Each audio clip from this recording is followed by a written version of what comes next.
بسم اللہ الرحمن الرحیم نحمدہ و نصلی علی رسولہ الکریم وعلی عبدہ المسیح الموعود ملفوظات حضرت مسیح موعود علیہ السلام۔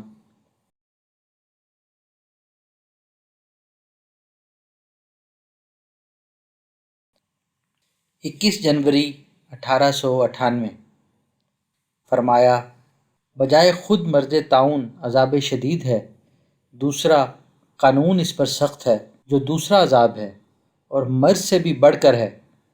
عورت ہو یا بچہ ہو الگ کیا جاتا ہے اور گھر کو خالی کرنے کا حکم دیا جاتا ہے۔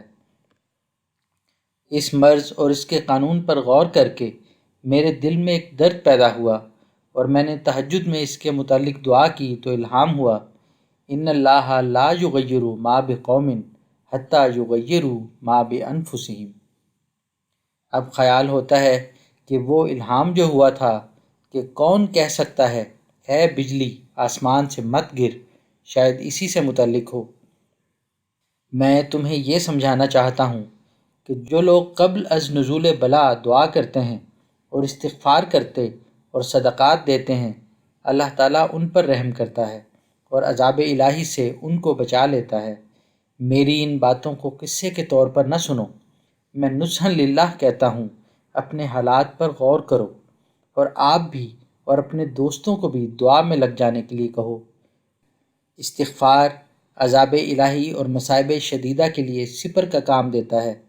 قرآن شریف میں اللہ تعالیٰ فرماتا ہے، ما کان اللہ معذبہم وہم یستغفرون۔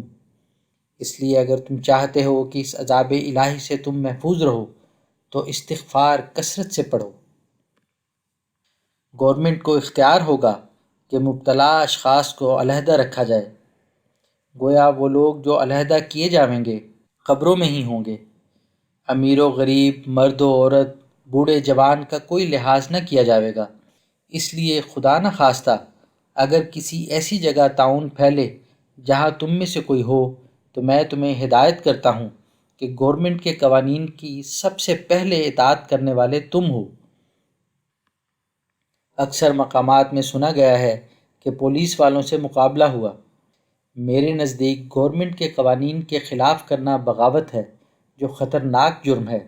ہاں، گورنمنٹ کا بے شک یہ فرض ہے کہ وہ ایسے افسر مقرر کرے جو خوش اخلاق، متدین اور ملک کے رسم و رواج اور مذہبی پابندیوں سے آگاہ ہوں۔ غرض خود ان قوانین پر عمل کرو اور اپنے دوستوں اور ہمسایوں کو ان قوانین کے فوائد سے آگاہ کرو۔ میں بار بار کہتا ہوں کہ دعاؤں کا وقت یہی ہے۔ معلوم ہوتا ہے اس وبا نے پنجاب کا رخ کر لیا ہے، اس لیے ضروری ہے کہ ہر ایک متنبہ اور بیدار ہو کر دعا کرے اور توبہ کرے۔ قرآن شریف کا منشا یہ ہے کہ جب عذاب سر پر آ پڑے پھر توبہ عذاب سے نہیں چھڑا سکتی، اس لیے اس سے پیشتر کہ عذاب الہی آ کر توبہ کا دروازہ بند کر دے، توبہ کرو۔ جبکہ دنیا کے قانون سے اس قدر ڈر پیدا ہوتا ہے تو کیا وجہ ہے کہ خدا تعالیٰ کے قانون سے نہ ڈریں؟ جب بلا سر پر آ پڑے تو پھر اس کا مزہ چکھنا ہی پڑتا ہے۔ چاہیے کہ ہر ایک شخص تہجد میں اٹھنے کی کوشش کرے اور 5 وقت کی نمازوں میں بھی قنوت ملا دیں۔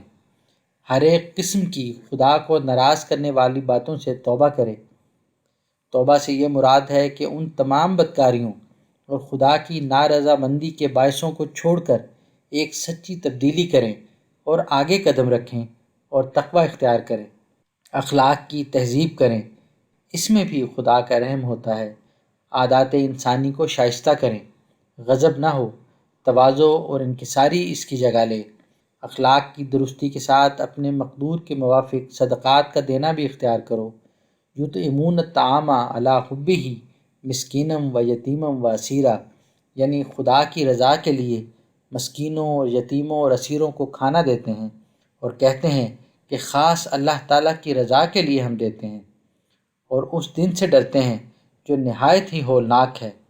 قصہ مختصر، دعا سے، توبہ سے کام لو اور صدقات دیتے رہو تاکہ اللہ تعالیٰ اپنے فضل اور کرم کے ساتھ تم سے معاملہ کرے۔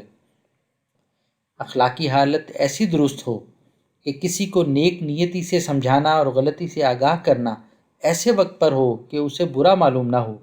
کسی کو استخفاف کی نظر سے نہ دیکھا جاوے، دل شکنی نہ کی جاوے، جماعت میں باہم جھگڑے فساد نہ ہوں، دینی غریب بھائیوں کو کبھی حقارت کی نگاہ سے نہ دیکھو، مال و دولت یا نسبی بزرگی پر بے جا فخر کر کے دوسروں کو ذلیل اور حقیر نہ سمجھو۔ خدا تعالیٰ کے نزدیک مکرم وہی ہے جو متقی ہے، چنانچہ فرمایا انا اکرمکم عند اللہ اتقاکم۔ دوسروں کے ساتھ بھی پورے اخلاق سے کام لینا چاہیے، جو بد اخلاقی کا نمونہ ہوتا ہے وہ بھی اچھا نہیں۔ ہماری جماعت کے ساتھ لوگ مقدمہ بازی کا صرف بہانہ ہی ڈھونڈتے ہیں۔ لوگوں کے لیے ایک تعاون ہے، ہماری جماعت کے لیے دو تعاون ہیں۔ اگر کوئی جماعت میں سے کوئی ایک شخص برائی کرے گا تو اس ایک سے ساری جماعت پر حرف آئے گا۔ دانش مندی، حلم اور درگزر کے ملکے کو بڑھاؤ۔ نادان سے نادان کی باتوں کا جواب بھی متانت اور سلامت روی سے دو۔ یاوہ گوئی کا جواب یاوہ گوئی نہ ہو۔ میں جانتا ہوں حضرت عیسیٰ علیہ السلام کی تعلیم میں بھی کچھ ایسی ہی حکمت عملی تھی کہ اگر ایسا نہ کرتے تو روز ماریں کھاتے پھرتے۔ رومیوں کی سلطنت تھی، یہود کے فقیہ اور فریسی اس کے مقرب تھے۔ اس وقت اگر وہ ایک گال پر تمانچہ کھا کر دوسرا گال نہ پھیرتے تو روز ماریں کھایا کرتے اور روز مقدمے ہوتے۔ باوجود ہے کہ وہ ایسی نرم تعلیم دیتے تھے، پھر بھی یہود انہیں دم نہ لینے دیتے تھے۔ اس وقت کی موجودہ حالت انجیل کی تعلیم ہی کو چاہتی ہوگی۔ اس وقت ہماری جماعت کی حالت بھی قریباً ویسی ہی ہے۔ کیا تم نہیں دیکھتے کہ مارٹن کلارک عیسائی کے مقدمے میں محمد حسین نے بھی اسی کی گواہی دی؟ اب سمجھ لو کہ قوم سے بھی کوئی امید نہیں ہے۔ رہی گورنمنٹ، اس کو بھی بدظن کیا جاتا ہے، اور گورنمنٹ کسی حد تک معذور بھی ہے، اگر خدا نہ خواستہ وہ بدظن ہو، کیونکہ عالم الغیب نہیں ہے۔ اس لیے ہم کو اکثر مرتبہ گورنمنٹ کے حضور خاص طور پر میموریل بھیجنے پڑے اور اپنے حالات سے خود اس کو مطلع کرنا پڑا تاکہ اس کو صحیح اور سچے واقعات کا علم ہو۔ مناسب ہے کہ ان ابتلا کے دنوں میں اپنے نفس کو مار کر تقوی اختیار کریں۔ میری غرض ان باتوں سے یہی ہے کہ تم نصیحت اور عبرت پکڑو۔ دنیا فنا کا مقام ہے، آخر مرنا ہے۔ خوشی دین کی باتوں میں ہے، اصل مقصد تو دین ہی ہے۔